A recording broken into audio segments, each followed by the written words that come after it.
With its great design, ease of use, and worldwide adaptability, WhatsApp has become the world's largest messaging app, with over 2 billion people using it every single day to talk to their friends, family, and co-workers. But unlike its competitors, they don't run. In a world where chaos reigns, and justice is a forgotten word, one truth remains behind every end. There's a crime yet unsolved. Welcome to Behind the Crime. Your journey into the dark begins now. With its great design, ease of use, and worldwide adaptability, WhatsApp has become the world's largest messaging app, with over 2 billion people using it every single day to talk to their friends, family, and co-workers. But unlike its competitors, they don't run ads, they don't charge for their service, and they don't sell your data. So how on earth are they paying for the billions of messages sent every day? How can they afford to be the giant that they are? Well, to answer the question of how WhatsApp makes its money, we need to understand why the founders ever built WhatsApp in the first place. You see, WhatsApp's founders, Brian Acton and Han Koum, weren't what you'd expect from Silicon Valley type people. They didn't come from vast riches, and they were in their 30s before they even thought of WhatsApp. In the meantime, they were bouncing around Silicon Valley just looking for any stable job. Because during the 2000s, the pair had left their jobs at Yahoo after disagreeing with the company's lack of ideals. Both Brian and Jan were deeply principled people, and their hopes of securing a position at Facebook fell flat when the company rejected their applications. However, after realizing that Facebook lacked any principles either, they decided to make their own app, because at the time, Brian and Jan had both seen the massive success of the new iPhone in 2008 and the potential of its brand new app store. And so, trying to take advantage of this fact, they both set out to make their own app. But their first attempts were failures. The app was unstable and drained the battery of any phone using it. Jan nearly quit altogether, but only stayed when Brian talked him into it, telling him that over time this would all be worth it. And Brian was right, because it wouldn't take long for the foundations of WhatsApp to finally come together. The core principles of the app were simple. At first, the app was created to let users update their status and send a notification to friends with the message. But when they started experimenting the app on test groups, they found that people started using the system to chat with one another by updating their status. Noticing this unintended usage, Jan and Brian pounced on the opportunity, completely changing WhatsApp into a simple messaging service instead. And what made WhatsApp so different, and what's so important about the founders, was that they were different to everyone else in Silicon Valley, with their app being so unique because it was based on the founders' ideals. All of the traditional ways apps make money just looked wrong to them. Advertising was too annoying for users and polluted the app. Charging for the service would probably kill the app, and selling user data was just shady and dishonest. But this wasn't detrimental to WhatsApp. In fact, it only made it more popular. People loved WhatsApp as a free, easy to use, and uncluttered alternative to texting. And to make it just that much easier to use, WhatsApp became integrated with your phone number. The timing, the framework, and the founders' ideals allowed WhatsApp to grow exponentially. It took just a few months after launching for over 250,000 people to join the app. This kind of fast growth at the time was unprecedented. WhatsApp was taking over the App Store by storm, with the app catching the eyes of some of Silicon Valley's biggest investors. In fact, Jan and Brian told contacts at Yahoo had heard about the waves the app was making, and so together the pair organized a $250,000 initial investment. But after the investment, the founders did something different. They didn't reinvest the money to try and accelerate WhatsApp's growth, a strategy that's used by almost everyone else in Silicon Valley. Instead, they went against all business practices and actually saved this money, because they had figured out the solution to how WhatsApp was going to make money. And in the beginning, it was all about investors. Investors gave WhatsApp just enough to keep the servers running. Jan and Brian would then cut down the company costs, having a skeleton crew and looking to cut any expenses wherever possible. And in return, this meant that they didn't have to sell the app's soul.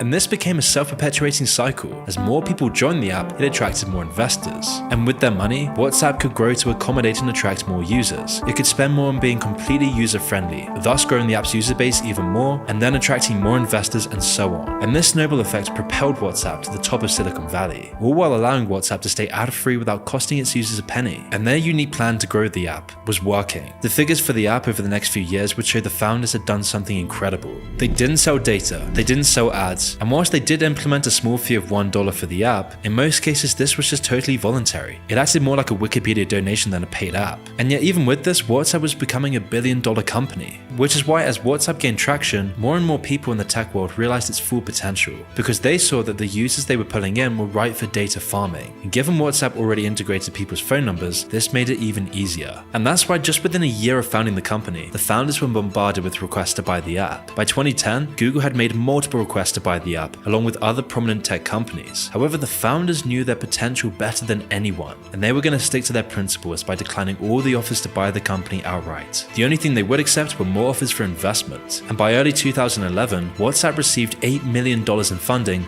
for just 15% of the company, despite the fact that the app still wasn't making any real money. But this continual reinvestment allowed for WhatsApp to continue growing. 2 years after the $8 million investment, WhatsApp had spread to over 200 million people worldwide. And to supplement this growth, the company gained another $50 million in investment, meaning that WhatsApp was now worth $1.5 billion.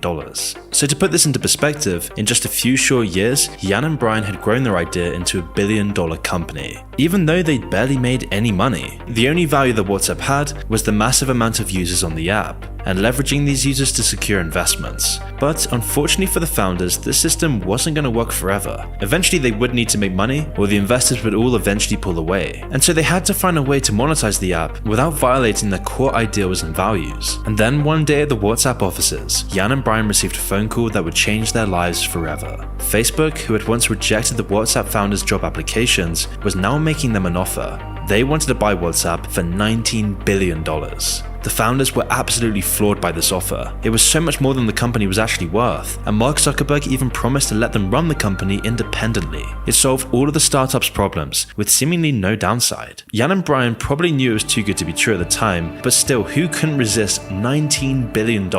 This life-changing money meant that both the founders would never have to work a day in their lives. Their children would never have to work, their grandchildren, their great-grandchildren. They could do whatever they wanted, with unlimited freedom. And so like anyone would, they sold the company, announcing the acquisition in early 2014. But the real question here is, why would Facebook and Mark Zuckerberg spend so much money on WhatsApp? I mean, just a year ago in this time, WhatsApp was valued at $1.5 billion. There's no way it could be worth over 10 times as much in just 1 year, as the app was still barely making any money at all. People everywhere were speculating, why would Zuckerberg do this? And eventually it seemed like the main reason for this was that WhatsApp's immense growth threatened Facebook's own Messenger app, and their massive data machine told them it was doing Messenger's job better. For example, it had much higher average engagement. People just use WhatsApp a lot more than Messenger, and so with both of the apps under his control, Zuckerberg would then be able to further expand his monopoly. And this wasn't going unnoticed. There were some very real monopoly concerns here, as Zuckerberg was buying up Instagram at the exact same time, which is why both WhatsApp and Facebook were afraid the deal wouldn't make it past Europe's anti-monopoly checks. But when the time for these came, Zuckerberg and Facebook were able to fool the officials by saying that Facebook would never get access to WhatsApp data. This was because WhatsApp's end-to-end encryption was ironclad, and people trusted the app because of this. Even WhatsApp couldn't read the messages, and that meant it was incredibly hard to collect any data. And Zuckerberg always assured the founders that he would stick to their values and ideals. He would use their vision for the future of WhatsApp, but always left the details vague. Although these empty promises both convinced the founders and the European Commission, and it wouldn't take long for the deal to successfully go through. However, in hindsight, government officials would call this one of the worst monopoly decisions in history. And in the following years, the founders would come to regret this decision massively. But at the time, everything seemed perfect, and Zuckerberg was going to exploit this lapse of judgment to the fullest. But before we continue, I want to tell you about our video sponsor. You see, in today's media landscape, it's almost impossible to consult a single source or article to get the full picture of what's happening around the world. And that's why I'm excited to tell you about a new app and website I've been using, Ground News. Ground News is a non-partisan media comparison platform that aggregates over 50,000 sources and has become an integral part in finding facts and researching news for videos like this. You see, let's take a look at WhatsApp on Ground News. Here we can see there's 428 stories published on WhatsApp in just the last 3 months. And here we can see all the top stories in recent news. Now let's take a closer look at this article on WhatsApp's challenge against EU Data Protection Board. You see, in 2021, the Irish Data Protection Commission imposed a $225 million fine on WhatsApp, and a few days ago their challenge against this was dismissed as inadmissible. And by using Ground News, we can see there's 9 sources covering this, and that it's being covered slightly more by right-leaning outlets. Scrolling down, we can see all the articles reporting on the story, the factuality rating, and ownership of that source. And it's so helpful to see it visualized this way, where a single word or phrase can alter our understanding of a story. I particularly like that we can filter by factuality and click in to read each article from its original source. And Ground News is on a mission to offer clarity, hold media accountable, and well inform the world by encouraging readers to think freely. I'm really proud to have Ground News as a sponsor, and I highly encourage you to check it out at ground.news/moon to stay fully informed on breaking news around the world, compare coverage, and to know where your news is coming from. So subscribe before December 20th to get 35% off their top subscriptions and unlimited access for as little as $2 a month. Now, whilst Facebook obviously wanted to get rid of the competition, WhatsApp's main draw was its data, and this is the second stage of how WhatsApp makes money, through its incredibly unique ability to farm user data. You see, they already had the users. WhatsApp was on everyone's phone, and every day more and more people were just downloading the app. It was too big to fool, and so WhatsApp could give Facebook these people's phone numbers, their contact books, and their actual pictures, along with tons more. And it promised this data from all of its hundreds of millions of users. And like I mentioned, WhatsApp was growing every day exponentially. For example, by 2014, WhatsApp now had over 500 million active users. And so with Facebook investing their ludicrous sum to get access to the data of billions of people, all they now had to do was wait. But there were still some major problems with Facebook's plan. And the biggest problem for Facebook? The founders. You see, Zuckerberg had promised them independence, and he had to uphold the agreement at least for a little while. But within the year, Facebook was already eating away at the founders' ability to uphold their ideals. After the deal had been made, Zuckerberg reportedly told Brian that WhatsApp was just a product group to him. And soon after this, Facebook had brought the first targeted ads to WhatsApp. They snuck them into a new status feature, despite the major pushback from the founders. Next, Zuckerberg moved to dismantling WhatsApp's famous encryption. You see, the app's security had been one of the major selling points and was one of the many reasons behind its success. But Facebook couldn't keep this intact. They needed to start siphoning off this data. Managers of Facebook began asking questions about slipping data collection into WhatsApp's algorithms, all whilst avoiding the encryption. And to be fair, the founders did try to fight back for their part, coming up with a new plan where users would only get a certain amount of free messages and pay for messages over the excess. But this was shut down. It just wasn't as valuable or as powerful as data and advertising. And so in 2016, just 2 years after they bought the company, Facebook announced that they would fully integrate WhatsApp into their data machine. What was once encrypted information, not even known to WhatsApp themselves, was now going straight into Zuckerberg's pockets.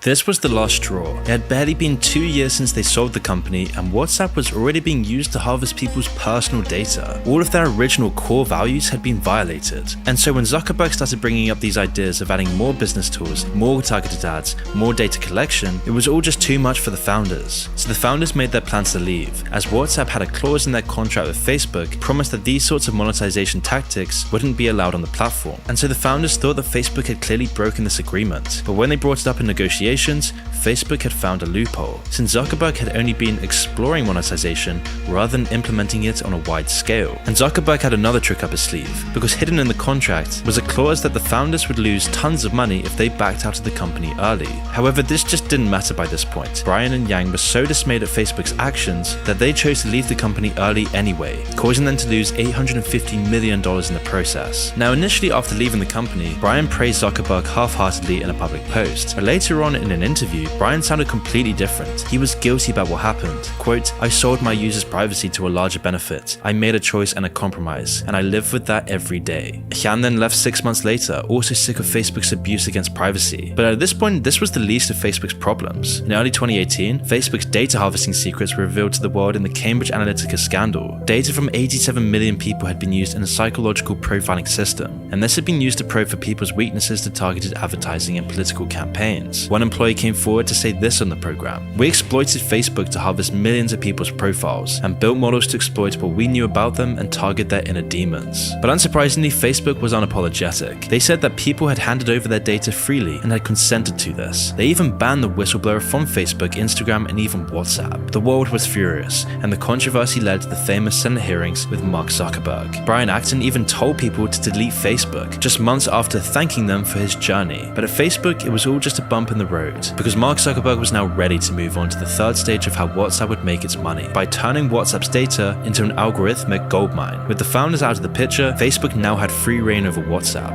and Zuckerberg would turn this into his own data harvesting machine. Now, Facebook had already tested their plans to implement business and analytic tools in WhatsApp from as early as 2017, but they were now ready to roll this out to the public. On the surface, it looked like a legitimate way that Facebook could monetize the platform. Businesses could let people place orders and ask questions through WhatsApp, and Facebook would make money by charging for the service. But this program is mostly for show. The hidden detail was that this gave an excuse for Facebook to update their privacy policy for WhatsApp, and hidden in the fine print was the fact that Facebook could access much more data than they could before. There are two screens with a big accept button.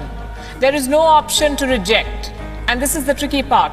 WhatsApp will let you send messages to businesses, but they won't get the same level of privacy.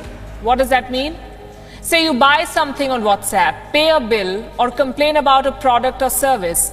These messages or exchanges can potentially be monetized. Even before the update, WhatsApp could access things like how long you use the app, your IP, and any unique identifiers your system might have. But if you wanted to use the new features, you would be giving Facebook access to transaction and payment information, cookies, and even your actual location. Facebook forced this update out in 2021, despite widespread protests at its implications for privacy. And to be fair, people had very big reasons to worry. Facebook had suffered multiple breaches of data ever since the Cambridge Analytica scandal, with the FTC issuing them a $5 billion fine in July. And so you would think that they would be careful, but just a few months later, 267 million people's personal information was found floating around on the dark web. It had been stolen from Facebook, and it included people's names, phone numbers, and Facebook account details. A few months later, 40 million more accounts were uncovered, which also came from Facebook's data banks. This was then followed by other data breaches. 540 million Facebook user records were found on a public server just waiting to be read. But when they weren't losing the data they got from WhatsApp, they were selling it. They sold it to Bing, and then Bing would use this to personalize search results based on people's Facebook information. Facebook would then make deals with companies like Netflix and Spotify to let their algorithms read users' private messages. They then let the Russian search engine Yandex make indexes of people's identities and public profiles in order to personalize their results. And the most egregious of all is that Facebook even let the Chinese tech giant Huawei pull data from their apps while the app was being used on their devices, all going back to the Chinese government. There's a whole slew of other people using this data, from politicians, governments, big business. I mean, Facebook's main revenue comes from advertisers who are desperate to know everything about you. Also that they can monetize this information by making targeted ads more and more specific. Anything they learn allows them to build their profile on you, and the more complete a picture they have of you, the more likely you are to buy whatever they're selling. And all of this information came out in the wake of the Cambridge Analytica scandal. However, these are only glimpses of the massive data machine that WhatsApp has facilitated, which is scary because WhatsApp is now approaching the 3 billion user mark today, meaning Facebook has access to almost half the world's personal information. And now that they've consolidated their hold over WhatsApp, they're starting to exploit it to the fullest. After implementing the controversial privacy changes, advertisement revenue jumped to its highest ever for Facebook. Across all their platforms, they made nearly $115 billion in 2021. And all of this is possible because of WhatsApp. It gives Facebook access to billions of people. These people then give them data, and then this fuels Facebook's data machine empire. Although it never seemed like it on the surface, WhatsApp was easily worth the billions that Facebook paid for it. For one, it gave the company a much more secure future. WhatsApp gives Facebook's data machine access to billions of people, and in return for this, Facebook can keep the service as a free alternative, undercutting the competition and ensuring Facebook maintains its monopoly. And even if Facebook itself keeps losing popularity, they'll still always have WhatsApp, their golden goose. And as long as it remains on people's phones, Facebook will always have the fuel for its algorithmic money-making machine.